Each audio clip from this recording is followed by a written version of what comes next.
नमस्कार दोस्तों, स्वागत है आप सभी का मेरे इस YouTube चैनल पर। मैं विनीत आज फिर से एक और नई क्लास में आपके सामने प्रश्नावली 1.4 लेकर आया हूं। देखिए, जैसा कि हम लगातार अपनी वीडियो डाल रहे हैं कक्षा 10th NCERT गणित सॉल्यूशन और अध्याय 1 वास्तविक संख्याएं, इसमें आज हम प्रश्नावली 1.4 करेंगे और इसके अंदर हम शांत एवं अशांत आवर्ती ज्ञात करेंगे।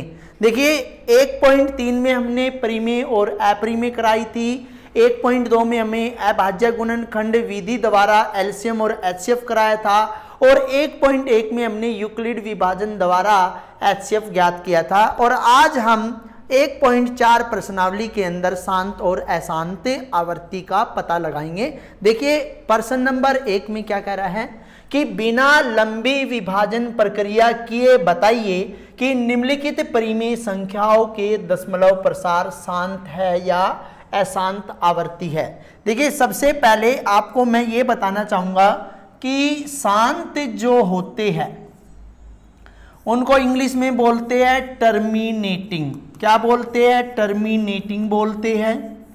और जो अशांत होते हैं उनको हम नॉन टर्मिनेटिंग बोलते हैं।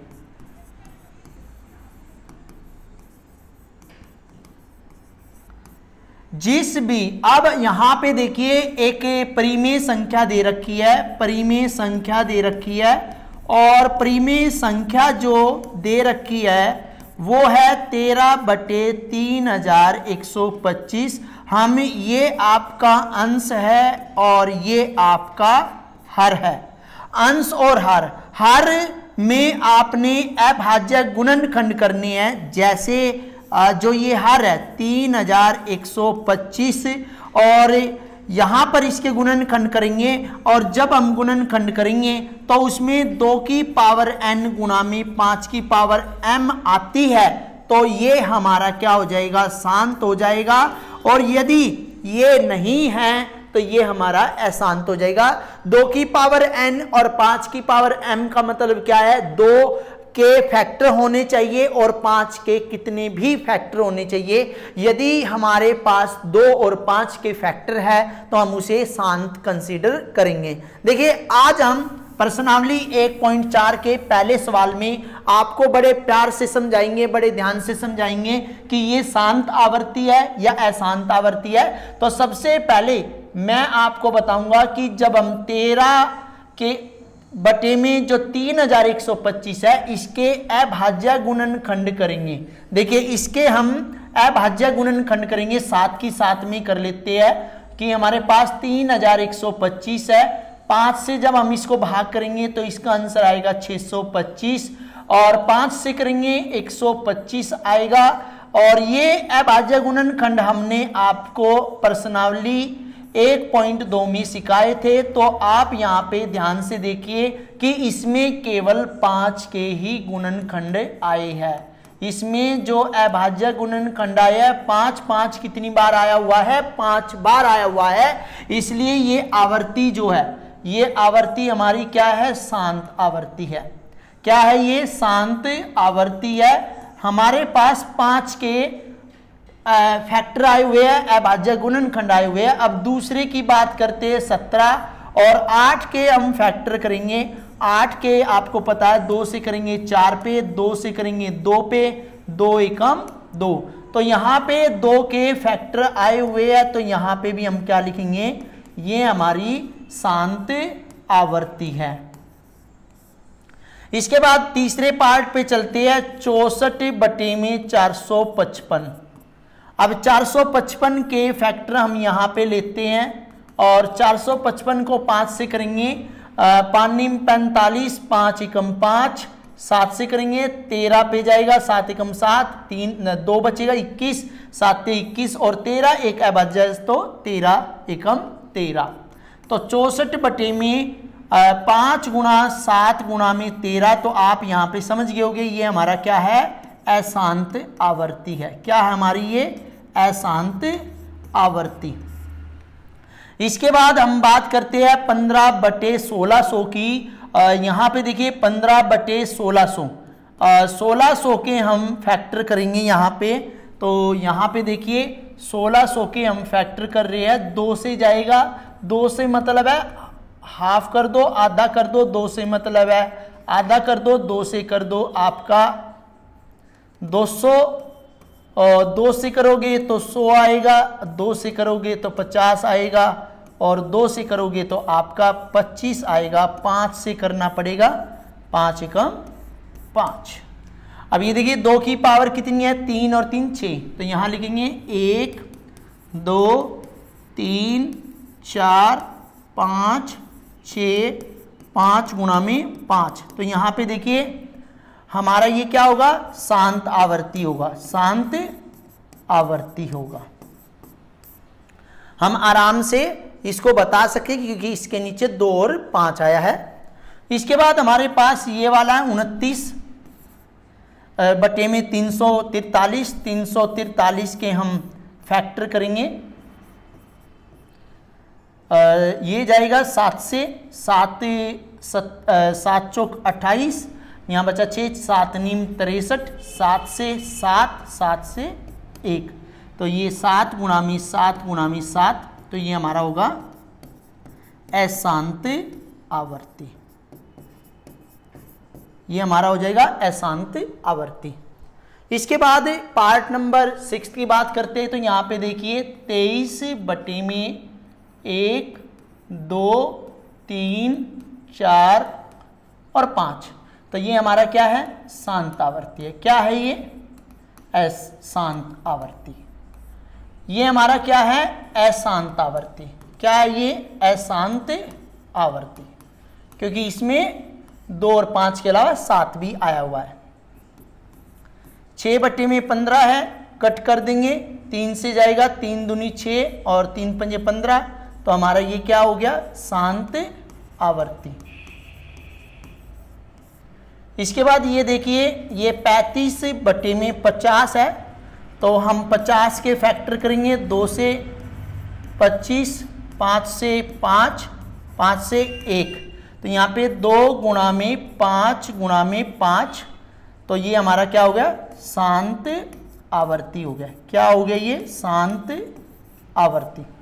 इसके बाद 77 बटे में 210 है, तो 210 के टुकड़े करेंगे, 2 से जाएगा 105, 5 से जाएगा 5 दूनी 10, 5 एकम 5, और ये 3 से 7, 7 एकम 7, तो ये आ गया 2 गुणा में 5 गुणा में 3 गुणा में 7, तो ये हमारी क्या है, अशांत आवर्ती। सिंपल सी एक्सरसाइज है। शांत आवर्ती और अशांत आवर्ती के बारे में आपको प्रश्न नंबर 1 में बताया था। देखिए प्रश्न नंबर 1 में बिना लंबी विभाजन करे बगैर आपको बताना था कि शांत है या अशांत। प्रश्न नंबर 2, ऊपर दिए गए प्रश्न में यानी कि प्रश्न नंबर 1 में उन परिमेय संख्याओं के दशमलव प्रसारों को लिखिए जो शांत है। देखिए हमने पहले ही इनको टाइप कर लिया है कि जो शांत है उनको, तो हमने देखा था कि 13 बटे में 5 गुणा में 5 गुणा में 5 गुणा में 5 गुणा में 5 था, तो यहाँ पे हो गया ये 13 बटे में 5 की पावर 5। जितने 5 है उतने ही हमें 2 चाहिए, और वो भी ऊपर नीचे हम उनकी मल्टीप्लाई करेंगे। तो यहाँ पे देखिए क्या बन गया, ये 5 दूनी 10, और पावर इनकी सेम है तो 5 लगा दिया, और 13 गुणा में 2 की पावर 5 का मतलब समझो, यहाँ पे 2 की पावर 5 क्या है, 2 गुणा में 2 गुणा में 2 गुणा में 2 गुणा में 2, ये आ गया आपका 32। कैसे, 2 2 दूनी 4, 4 दूनी 8, 8 दूनी 16, 16 दूनी 32, तो यहाँ पे हम लगाएंगे 32, 32 की और 13 की, 13 दूनी 26, 13 3 39 और 2 41 बटे में 1 2 3 4 5, और ये 0 हटाएंगे, बिंदु लगाएंगे हम, एक दशमलव बिंदु लगाएंगे, 5 लगा दिया, पॉइंट लग गया 0। तो यहाँ पे दशमलव प्रसारों की संख्या जो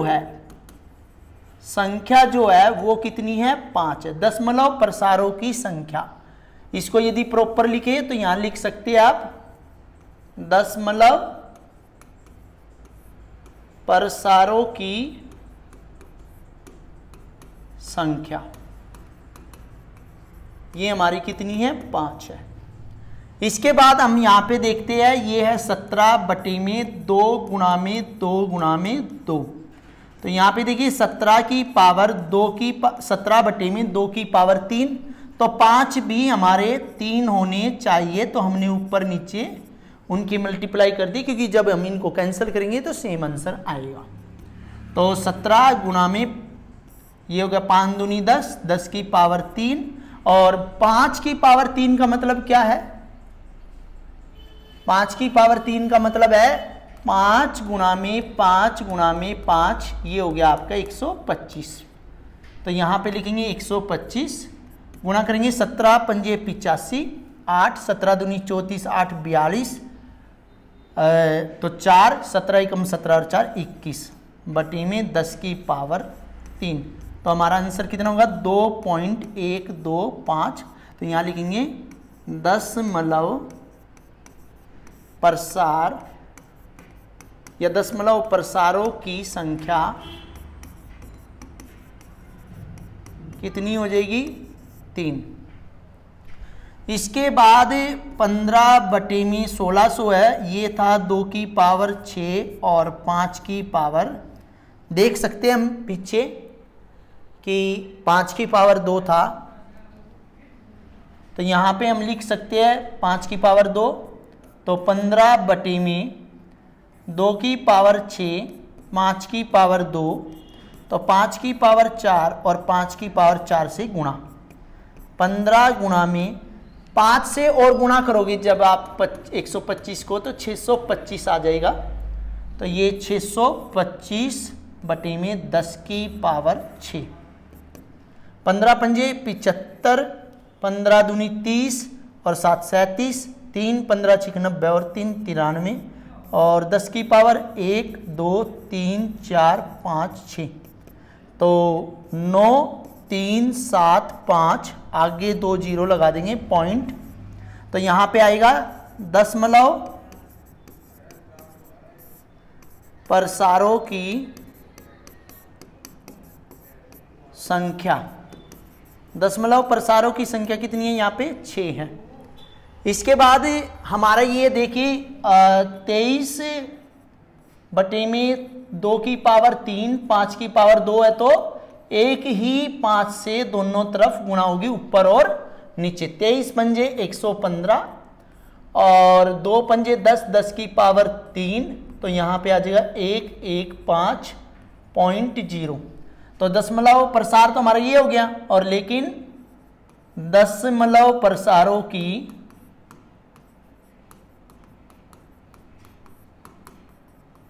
संख्या जो है वो आपकी होगी 3। इसके बाद यहाँ देखिए 6 बटे 15 है, और यदि कट कर देते हैं तो 3 दूनी 6, 3 पंजे 15।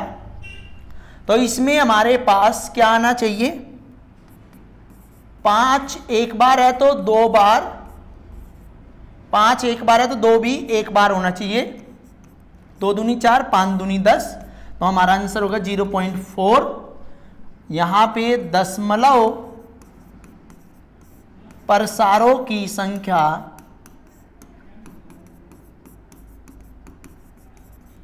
कितनी है? 1। इसके बाद ये लास्ट पार्ट है 35 बटे में 2 गुणा में 5 की पावर 2, तो यहाँ पे आना चाहिए 35 2 गुणा में 5 की पावर 2 गुणा में 1 2 और आ जाएगा, क्योंकि 1 है तो 1 और चाहिए। तो 35 दूनी 70, 5 दूनी 10, 10 की पावर 2, तो यहाँ पे आया आपका आंसर ये। तो यहाँ पे लिख सकते हैं। अब यहाँ पे आप कहोगे कि 10 प्रसारों की संख्या, 10 प्रसारों की संख्या यहाँ पर देखने पर 2 भी है और 1 भी है, क्योंकि यदि हम नीचे 100 लगाते तो 1 0 से 1 0 कैंसिल हो जाएगी। 0.7 से 10 प्रसारों की संख्या केवल 1 होगी। इसको हम चाहे तो इस तरह भी कर सकते हैं। यहाँ पे मैं आपको करके दिखा रहा हूँ 35 बटे में 50 5 से 7 पे, 5 से 10 पे, तो यहाँ पे 0.7 आ जाएगा। तो दशमलव प्रसारों की संख्या, दशमलव यहाँ पे देखिए प्रसारों की संख्या कितनी हो जाएगी आपकी, 1 हो जाएगी। देखिए इस एक्सरसाइज के अंदर आपके 2 ही क्वेश्चन थे, और जो भी स्टूडेंट हमारे चैनल पर नए हैं वो हमारे चैनल को सब्सक्राइब कर ले। हमारे चैनल का नाम है अल्फा सर। और जिस भी स्टूडेंट को कोई भी दिक्कत किसी भी क्वेश्चन में है तो उनको हम अपना नंबर दे रहे हैं 9253017200। किसी भी स्टूडेंट को कहीं से भी हो, किसी भी स्टेट से हो, यदि कोई उसको क्वेश्चन में प्रॉब्लम है तो वो बेझिझक होकर कॉल कर सकता है। Thank you.